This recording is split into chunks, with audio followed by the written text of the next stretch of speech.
and contributing in a big way to the team. How long did it take you last offseason to realize that Devondre is going to be as big a part of this defense as he can? Well, I had got COVID last year, and after they signed him, I wasn't here. I was out on my quarantine, and then I didn't see Devondre for the first time until camp. Of course, I was in the meetings and I watched the film, but you kind of can't really tell from watching film and him in a jersey. So we got to, and I seen him on film a lot before, like when you break down teams and you watch the film on other teams. I seen him when he played with the Rams and when he played with the Falcons. Of course, I'm not the Rams, when he played with the Cardinals and the Falcons. You see him on film doing a lot of plays. You see this guy with these long dreads flying around making plays. Like, man, who is this guy? I don't know him personally, but I'm like, he looks like he's always around the ball and he's always in position to make plays for the team. And I just felt like after we got to camp and I seen him play with my own eyes live, I was like, man, this guy's a big asset for us. And I felt like before the season, he was going to have a big season. And also, I don't know who got it on paper, but I also called Rashawn Gary having a big season too before the season. So, I guess I got an eye for talent. Your own big season, or did I miss that press conference? I don't know. I might have missed that one too, but I just, but I call these other guys big season. So, I guess I'm a good scout for talent. Might be in my best interest in when I retire to be a talent scout. So then you guys thought so highly of Mike Smith. What are your impressions of Rebs, early on here?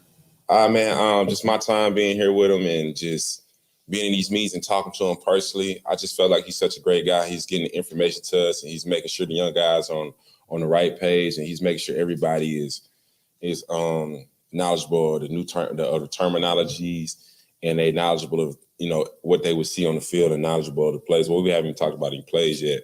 But, he's just making sure guys are knowledgeable of what they need to know and they know him as a person. Seems like a great guy. Seems like a great coach. A lot of energy.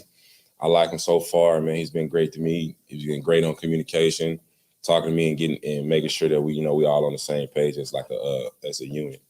President Devondre said that settling into the Mike role really helped him take that big step last year. In this defense in general, how does settling into defined roles help guys really streamline kind of their thoughts in the defense and kind of knowing their keys and knowing their assignments? I guess it helps you play more confident. And you see when, like he said, when he settled into the Mike role, I don't know what his role was before he got here, but when he got here, he settled into the Mike role and he played at a very high level. So you can just see that when guys settle into a role and their role is more defined, they produce at a high level, or they produce at the way that they're known for producing, and they play at the level that's, very helpful to the team. So who are you calling for good seasons, big seasons this year? A little too early to call it, but give me a little time. Let me get my scouting report together, and I get back to you on that, in the upcoming future. When you come back from being gone all this time, does Joe lay out some of the things you might be doing differently this year, some things he's had to do? He spent the whole off season looking at what you guys did defensively. You want inside secrets? I can't get that. But now you just kind of pick up from where we left off and just make sure everybody is on the same page and that they know the basics, because it's the little things that can hurt you and the little things that can help you. So I just think coming back and Joe just making sure that, okay, this is what we've been doing. This may be some minor changes. This may be what we're going to look at differently. It's just kind of like some small critiques he may have to make sure that we play at a higher level and that we fix what might have hurt us in the past, or we might critique things that were decent and to make them better and to make sure that we answer everything around the board, so there's no gray areas when we're out there on the field and that guys can play at a high level. Because I guess Joe knows the talent he has on his defense, and he knows when guys are playing fast, not thinking, and there's no gray areas, we can play at a high level, we can produce at a high level, and it can also be helpful to our offense. Just what you What do mentioned, you expect from Rashawn this year? You thought he'd have a good year last year. He really did. What do you expect from him this year? I think somebody just asked that question, but I'm gonna answer it for you though. But I just think he's been improving. Me and Rashawn worked together this offseason, and just from year one to now, I just feel like his improvements have been really steady. They've been very fast and at a great pace, and I just feel like, I just expect he's passing the bar that's been set for him each year. So just expect him to pass the bar again.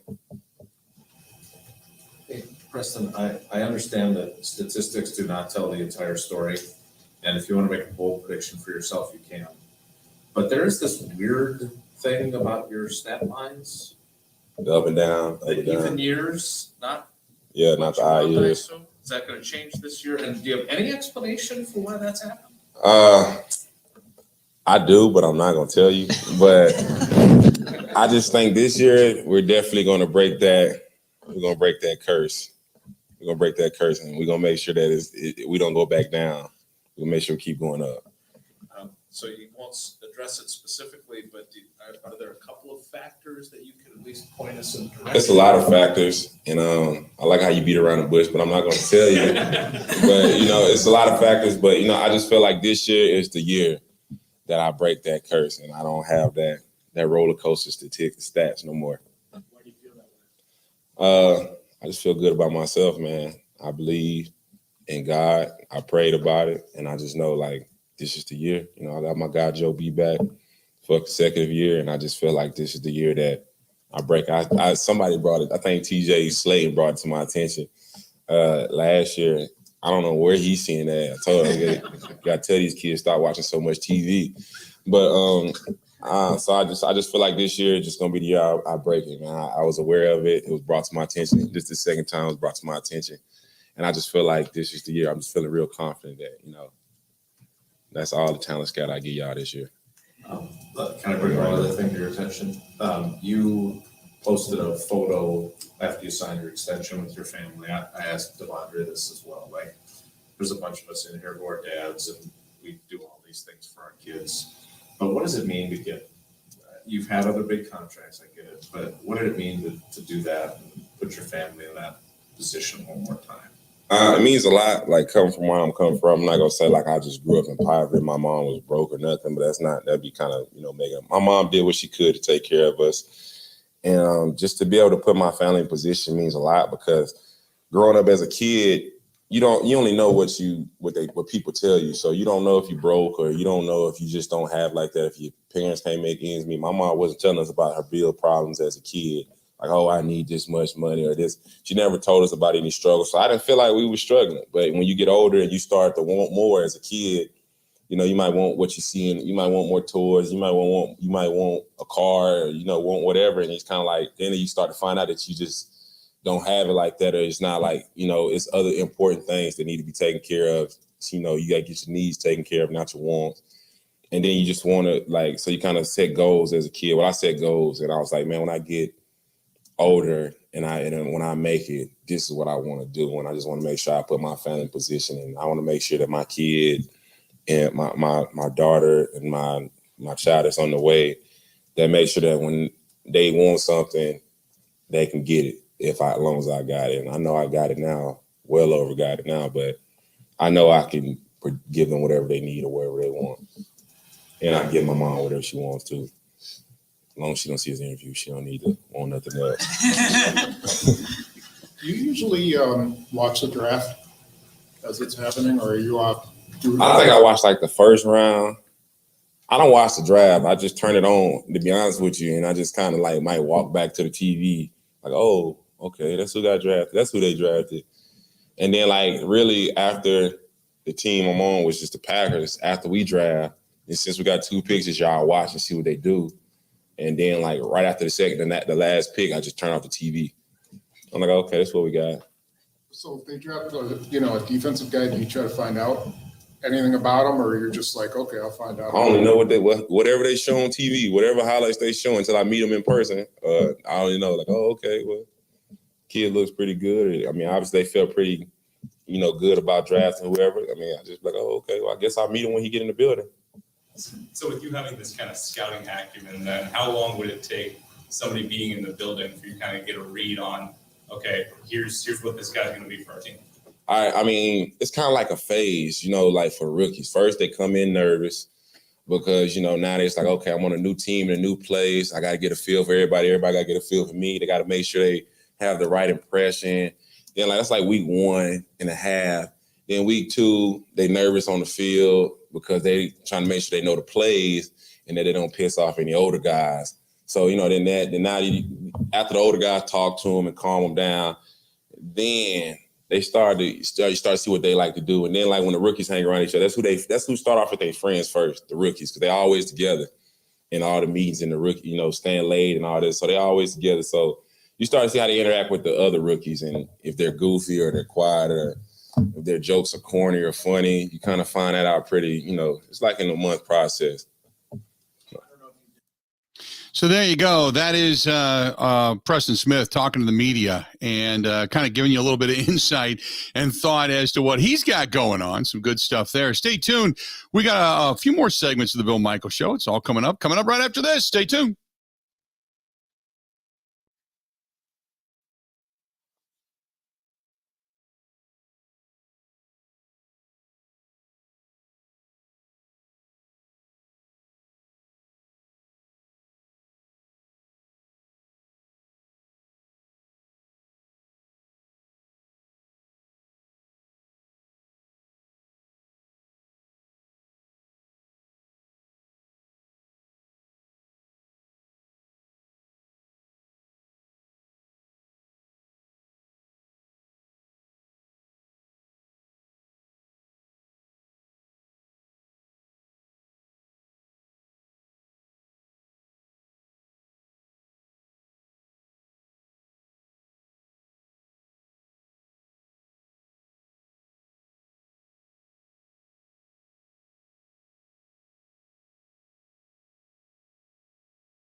Welcome back. Bill Michaels Show. We continue on, and we are glad you are with us. As always, hey, our friends at Pella Windows and Doors of Wisconsin reminding you that you can buy windows, you throw in a patio door, you get money. That's that simple. 3 windows, you throw in a patio door, you save a little bit of cash. The more windows you buy, you throw in a patio door, the more you save. You start to do the math, So you buy 3 windows, you save $500 when you throw in a patio door. You buy 6, you save $1,000 when you throw in a patio door. You buy a dozen Pella windows, you save $2,000 when you throw in a patio door. It's that simple. They have 6 full lines of windows, traditional to contemporary, everything in between. Pella of Wisconsin, they've got financing. They can fit most any budget, as a matter of fact. So our friends at Pella Windows and Doors of Wisconsin, reminding you that all you got to do is throw in a patio door. You can make some nice cash savings right here, right now. And they'll come out, they'll custom cut, custom measure, all that kind of good stuff. Put them together, install them. They can do it in as little as a day. And you can start being economical right here, right now. That's our friends at Pella Windows and Doors of Wisconsin. Call them 855-PELLA-WI. That's 855-PELLA-WI. And see for yourself everything that Pella Windows and Doors of Wisconsin has to offer. By all means, good people over there. Check out our friends at Pella Windows and Doors of Wisconsin. You got Bucks and Bulls coming up tonight, which is fantastic. Bucks should walk away with a victory. I'm predicting 14 points or better. I think it's a blowout. I know it's a 10-point spread. I'm going to go 14. I'm going to go 14. I know I'm probably a little off, but I'm going to go 14 points. 14-point spread tonight. That's what I'm going with. I think it's a 10-point spread legally in the world of bet online, but I'm going 14 tonight. I think the Bucks bounce back. I think you get Chris Middleton and Drew Holiday. I think both of them begin to hit from the outside. I think they came off of that long rest a little rusty and did not shoot the ball real well. They played hard. Brook Lopez was fantastic. He didn't have huge numbers, but he was extremely solid. Came up with big buckets when you needed it, pounded down low, did make others adjust their shot, defensively speaking. So, but I think that Drew Holiday and Chris Middleton come back and they bounce back offensively in a big way. So looking forward to that tonight. In the meantime, the Brewers, top of the third right now, they are beating the Pittsburgh Pirates 1-0. Woodruff on the hill, and he's throwing gas. He's been looking good. We had him on yesterday. I can't say we gave him the mojo, though, because mojo would be if he was not pitching good and all of a sudden he lit it up after coming on the show. But he had a terrific outing, his last outing. So all we're doing is, in essence, riding the coattails of Brandon Woodruff. That's it. Nothing more. So I want to take credit, but we can't. In all honesty, we just can't. 877-867-1670, 877-867-1670. Mark says, well, what do you think of Christian Watson, the wide receiver out of North Dakota? Do you think he's going to come in and help the Green Bay Packers should they pick him? He's got good speed. He can run. I mean, if he gets the ball in space, he's big-time threat. He's got a lot of the flash ability that I don't think it's fair. I saw that. I think it was one of the Packers sites said that he's comparable to Devontae. I think that's unfair. I really do. I still think the Packers are going to look for, in the first 2 rounds of the draft, they're going to be looking for wide receivers. He doesn't have the big school buzz, as they put it, but he's 6'4", runs a 4.36. He has got all the amenities, and everybody thought at the beginning of the draft that he was going to be maybe a day 3 prospect. And as they say, when he ran the 4.3, he rocketed up the big board. I'm not a big fan of that. Can he be good? Sure. He can be good.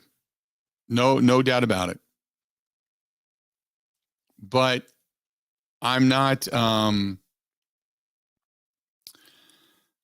putting all those eggs in that basket. I think for the Green Bay Packers to be better offensively, me personally, I think the Packers have to be able to get numerous wideouts, and hopefully one of them hits.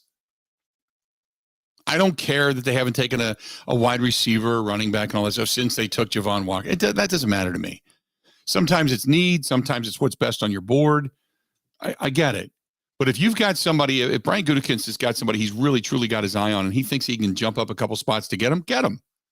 Don't risk it. Get him. If you're that confident in that guy, is he worth that? Is he worth a trade? Is he worth that spot? Is he worth your effort to go get? That's what you have to ask yourself. But I think the Packers get a couple of them. Can this kid be good? I don't want to overpay to get him. I don't want to jump up to get him. I think Christian Watson can be good. I don't know how good. I'd be lying to you if I sat here and said, oh, yeah, North Dakota State, I'm watching this guy. I don't know. I don't know how good he can be. I hope if they pick him, he's really good. 877-867-1670, 877-867-1670. Hit us up. Again, 877-867-1670. Sean says, knowing that the 49ers are going to trade Debo to the Packers for Sammy Watkins, Jordan Love, and a cheesehead. Not happening, Sean. Sorry about your luck. Not happening.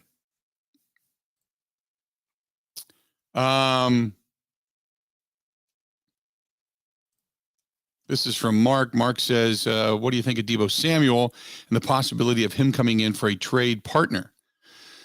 No. Look, here's the thought. There's a couple of reasons the Packers probably, I'm not going to say never. Okay. I remind you, I'm not saying never. What I'm saying is I don't think so.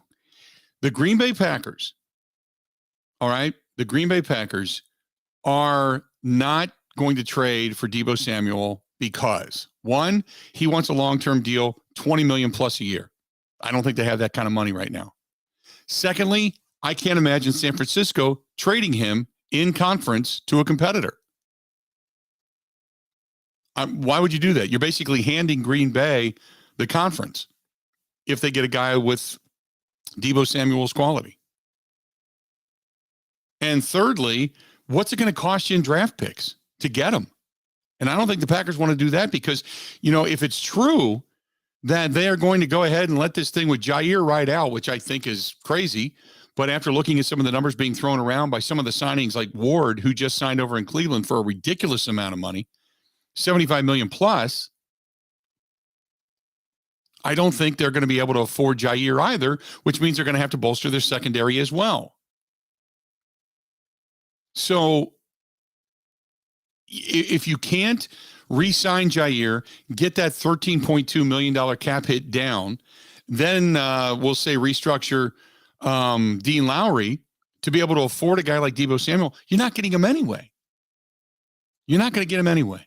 So I think all of this speculation is, and again, I'm never saying never, but I think all of those are reasons why he's not going to end up in green and gold.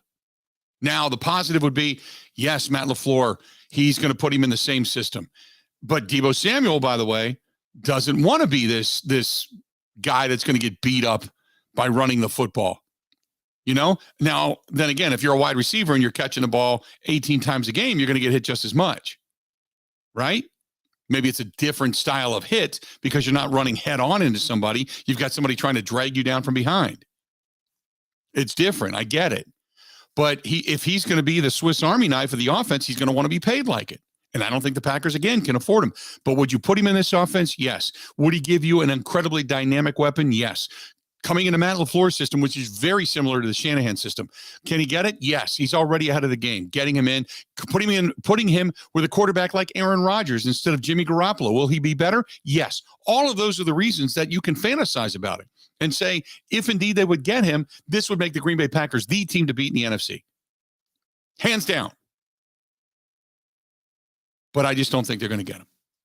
Now, take into consideration, you got 1-2 year window. Would you do it? Would you push all those chips to the middle of the table to say, look, we're going for the Super Bowl right here, right now. This is it. This is our last shot. We got 2 years. Here's a 2 year window. This is all we got to do. Maybe you do that. Maybe you say to hell with everything else, to hell with 2025, 2026, 2027, whatever, and just go for it for the next 2 years. Maybe you do that. What's it worth? 877-867-1670. More of the Bill Michaels Show next. Covering Wisconsin sports like a blanket, this is the Bill Michaels Show on the Wisconsin Sports Zone Radio Network. Buy more, save more with a patio door. Wait, what? Right now, at Pella Windows and Doors of Wisconsin, the more windows you buy, the more you'll be saving by adding a patio door. Miss Della from Pella? Please, call me Gina. Okay, Gina, Della from Pella? Like, I was told there'd be no map. Like, that's okay. Pella Windows and Doors of Wisconsin makes it easy. Now through April 30th, when you buy 3 Pella windows, you'll save $500 when you add a patio door. Buy 6, save $1,000 with a patio door. Buy a dozen Pella windows, save $2,000 when you... Add a patio door? Correct. And along with 6 full lines of windows, traditional to contemporary, Pella of Wisconsin has financing to fit most any budget. Awesome. Buy more, save more with a patio door, but only through April 30th. Set your free consultation today at PellaWI.com. Certain restrictions apply. See showroom for details.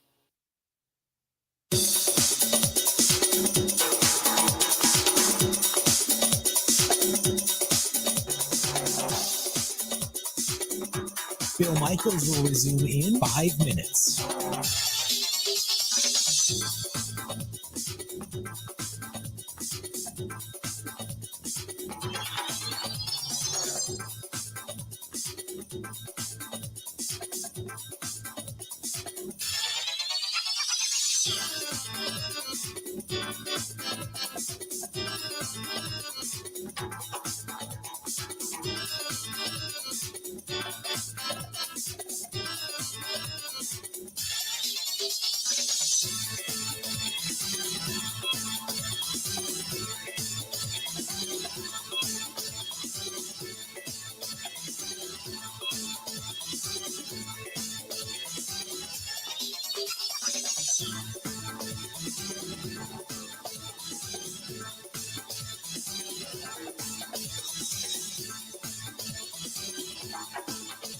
Bill Michaels will resume in 4 minutes.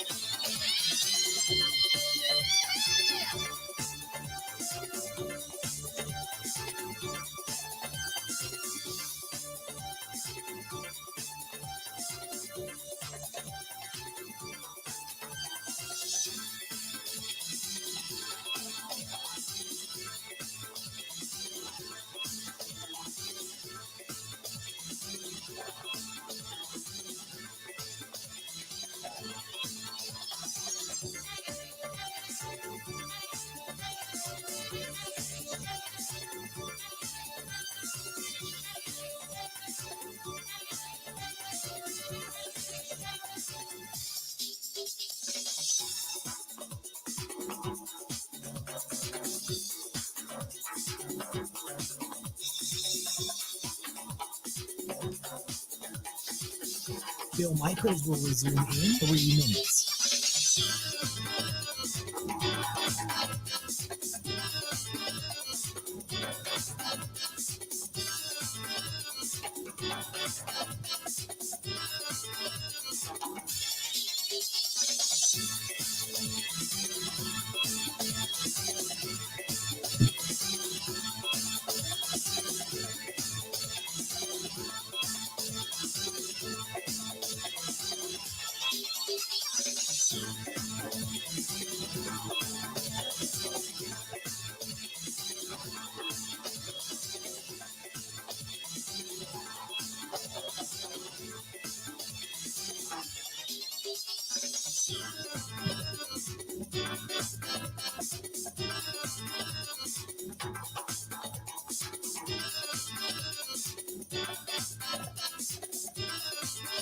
Bill Michaels will resume in 2 minutes.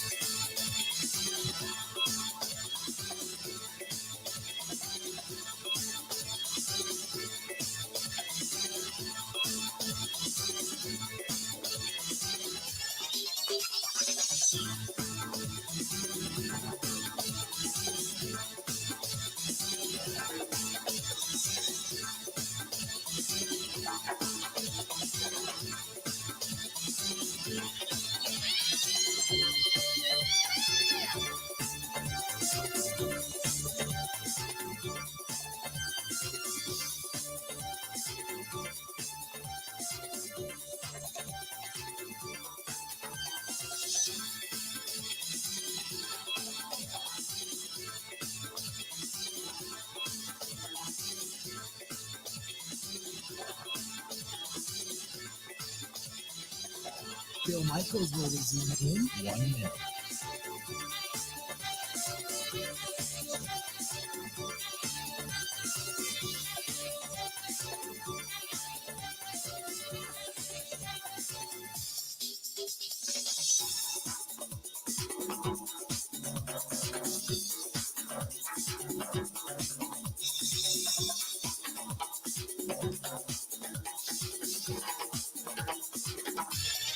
Bill Michaels will resume in 30 seconds.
That was gone.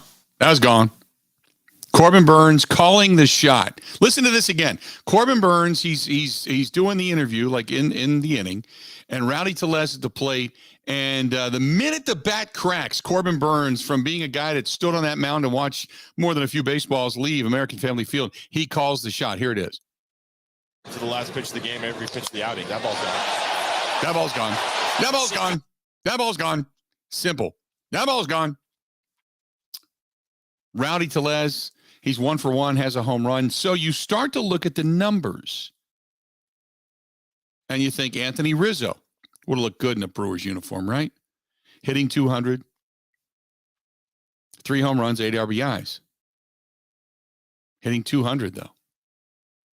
404 slugging, or on-base percentage, 486 slugging percentage. Freddie Freeman hitting 295. 373 on-base percentage, 432 slugging percentage. 1 home run, 5 RBI. He's the best of the bunch. Kyle Schwarber hitting 159, 229 on base, 386 slugging, 3 home runs, 7 RBIs. Nick Castellanos, 267. He's the second best of the bunch, hitting 340, 489, 2 home runs, 6 RBIs. So Freddie Freeman, 295. 295 with a home run and 5 RBIs. Rowdy Tellez, 294. A 998 OPS, 3 home runs, 8 RBIs. The first base position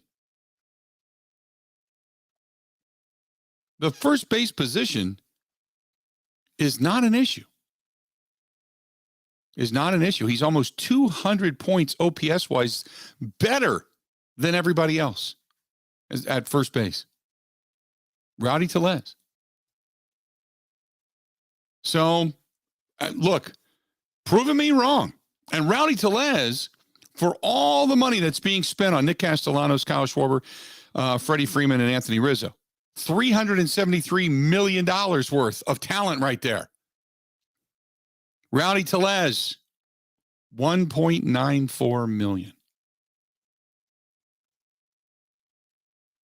Now, we'll see how the rest of the season goes. But maybe, just maybe, David Stearns is pretty good at this general manager thing. Just maybe. Throwing it out there. Just maybe. Hey, by the way, for you NBA fanatics, Devin Booker, kind of figure this, out the rest of the series for the Phoenix Suns. That's a big blow. He's, for as much as you want to say about Chris Paul, Devin Booker is the kind of the heart and soul of that team. And that's a big blow. Big blow. Devin Booker not going to be available the rest of the series for this game, for the series against the Pelicans. Pelicans getting a win last night too, by the way. Just an update also, just an FYI. Right now, Brandon Woodruff, 4 innings, no hits, 1 walk, 6 strikeouts. Brandon Woodruff threw 4 innings, no hits, no runs, 1 walk, 6 strikeouts.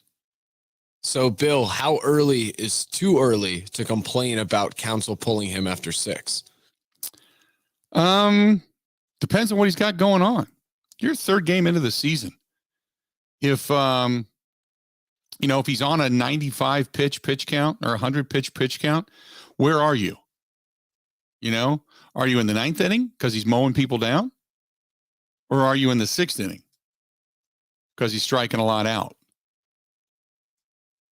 You know what I mean? So if he goes to the 8th inning and he's sitting at 87 pitches, you got to let him go. You got to let him go. I think about 110 is probably going to be the max. But if he's, say, sitting at 85 pitches and he's in the 6th inning, you let him go another one. If he gets through it efficiently, you let him go another one. But right now he's sitting after 4 innings, 63 pitches. So you would figure, let's say he gets through the 5th inning and he's sitting at 80. 15 pitches, 17 pitch inning. You got 5 more innings to go to get through with a no-no. I don't think I'm going to let him go past the 7th inning. Is that wrong? I agree with you completely. I assume it's going to be after 6, depending on the pitch count. I say that jokingly after last year, the Burns debacle, and then the Kershaw one last week. I don't know. I'm probably going to guess if he still is throwing a no-no, they probably let him go 7.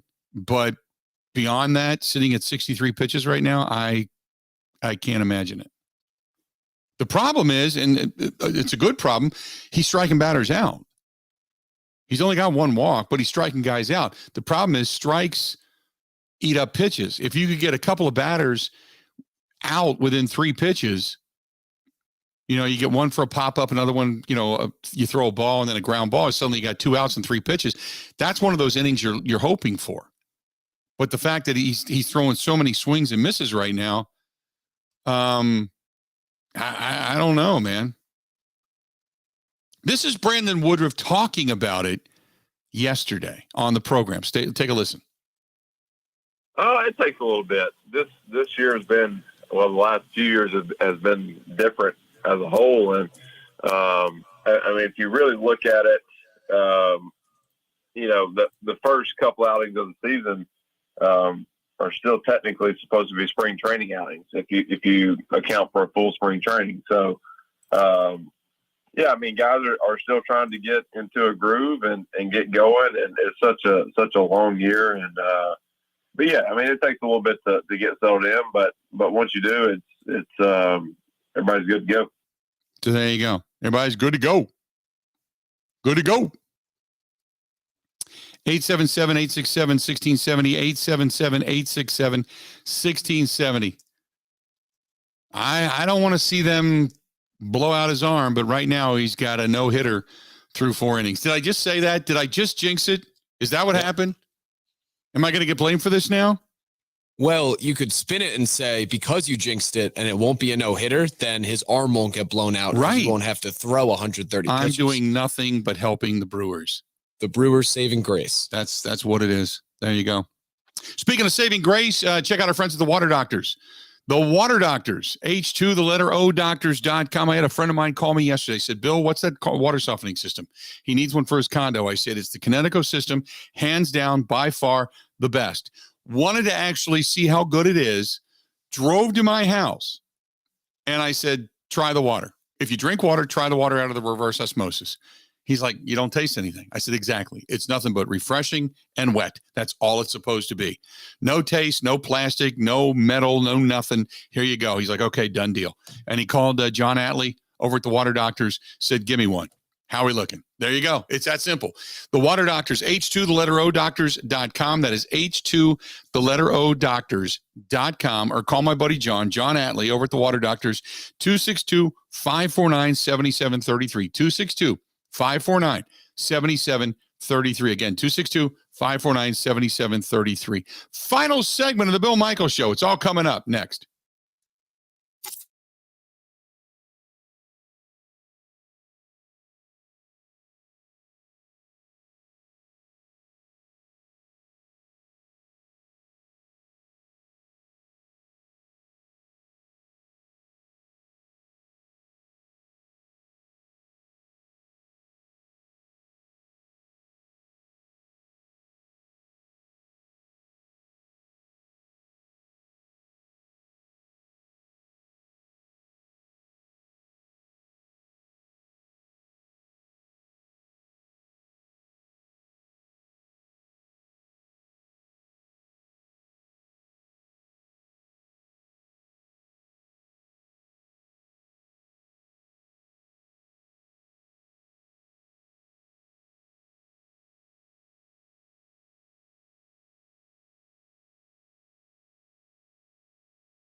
Want to say hi to Mike listening to the show in his ear. He's listening to us on the app, on WOZN, the Wisconsin Zone app, Madison's app, at the Zone out in Madison, our fine affiliate, our flagship station. He's sitting at the bar at Curly's Waterfront Pub and Grill, watching the Brewers. Good stuff. Tell me about either the pig porker sandwich. They've got a really good buffalo chicken wrap there. And they've got some good pizzas. But tell me about the pig porker sandwich if you get that. Let me know how good it is. He's listening to us in the ear over there at Curly's Waterfront Pub and Grill right on Pewaukee Lake. So that's awesome. Awesome stuff. 877-867-1670, 877-867-1670. So coming up tonight, some Facebook Live we'll probably do. Maybe sitting down watching some of the Bucks game tonight. We'll also look at the over and under. I'm taking the Bucks by 14. I might fall a little short, but I'm optimistic because I believe they're going to win. But I'm taking the Bucks by 14 tonight. I think the Bulls shot their wad in game one. That was the best they had. And that's all she wrote. They don't have anything left in the tank. I think that's it. Devin Booker out for the remainder of the season series against the Pelicans. Whether or not he's able to come back with a hamstring injury from last night, we'll have to wait and see if indeed they continue to advance. The Warriors are now the top team as far as betting lines go to win it all in the NBA. Bucks coming in at third. Through 5 innings now, by the way.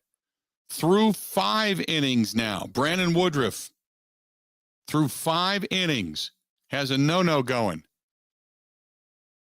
He has thrown 75 pitches. Ben, he had a really efficient 5th inning there. 75 pitches, 5 innings in. Would you let him go another 25 pitches? No. Would you end it after 6? After the 6th inning? Completely. He's got 100%. 8 strikeouts, 5 innings, only 1 walk. He's working on a no-hitter. So it's almost like you wish that you'd get a base hit so you could go ahead and say, okay, a 1-hitter after 6 innings, good stuff. We're going to yank you. Or I kind of hope it happens as you just explained, so I can go on the morning show tomorrow and argue with them yet again why you should be cautious with pitchers in April. So here's the thing. From Brandon Woodruff himself that you just heard before we went to break, Brandon Woodruff himself said, this is like another spring training start. Your first 2 or 3 starts of the season are like your last spring training starts. You're not coming out and throwing 110 pitches in your last start in spring training. He said that. That's not us. He said that. So let's just say, and I just saw this Talking Baseball just tweeted it out, said we can't really talk about it, but you might want to pay attention to Brandon Woodruff right now. In other words, everybody is now looking to see if he is going to continue the no-no. No runs, no hits, no errors right now. The Pirates. And Brandon Woodruff has a no-no going through 5 innings. Still a long way to go, but how many pitches would you give him before you pull him? Considering, as you heard, Brandon Woodruff said, this is like one of our last starts for the first 2 or 3 starts of the season. This is like our last starts at spring training. Would you blame Craig Counsell if he pulled him? I would not. I'd let him go 85, maybe 90. 85, maybe 90. But that's it. He's not going to complete this game, but he's throwing strikeouts right now. He's got 8 of them, I think. 8 strikeouts. Woodruff putting up the numbers. 5 innings, no hits, no runs. 1 walk, 8 strikeouts, 75 pitches, 49 for strikes. A 4.61 ERA as it stands right now. It's going to go a lot lower after this one. We'll talk about this tomorrow. See what happens. Now you know what I'm doing. I'm sitting back, relaxing, and watching this contest. Watching the Bucks coming up tonight. Maybe even doing some Facebook Live later on tonight. There you go. Good stuff. Time for us to go. Have a great rest of your evening. We'll talk again tomorrow.